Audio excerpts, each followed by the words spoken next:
I refused to give my salary to my sister. My sister and I never had a good relationship.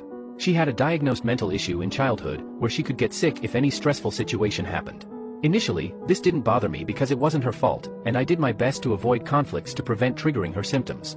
However, when she reached an age where she understood more about her condition, she started pretending to get stressed in any situation, which usually made my parents side with her, turning her into basically a queen at home, someone who couldn't be questioned or ever be wrong. This led to situations where she would take my things and not return them, break things in the house and blame me, and even take my food while everyone was watching and eat it in front of me.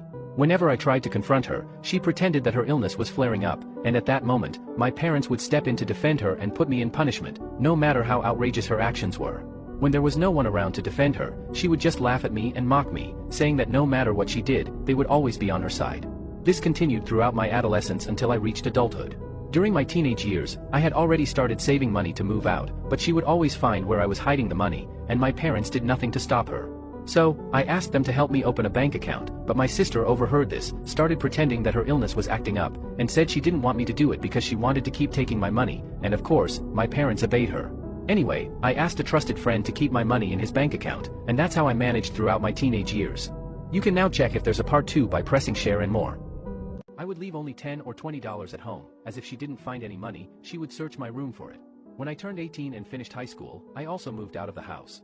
I asked my friend for my money and saw that there was almost double, as his father worked in stock investments and took the liberty of investing my money in safe options. I was very grateful because with more money, I could afford more time to find a good job and support myself. Over time, I got a good job, enough to support myself and have money left for leisure or vacations, and I completely cut off contact with my family, even though my mother tried to contact me occasionally. However, now, about 4 years later, my mother called me in desperation. She said that recently, my sister had been having more and more of her illness episodes, and she asked for my help. She said no job would accept my sister because of her behavior, and that she wanted to move out to be independent, but my parents' money alone couldn't cover her luxury lifestyle. At this point, I was questioning what I had to do with it, until my mother told me something that, to me, was the last straw. She asked me to give my entire salary to my sister to live her life without stress, and for me to get a second job and give half of that salary to my sister as well, and live with the other half. I simply laughed, told them it was all their fault and how much they spoiled my sister, and honestly, now I even doubt if she has any real condition. I told them to figure it out themselves and that I would never support an adult like that. Am I wrong?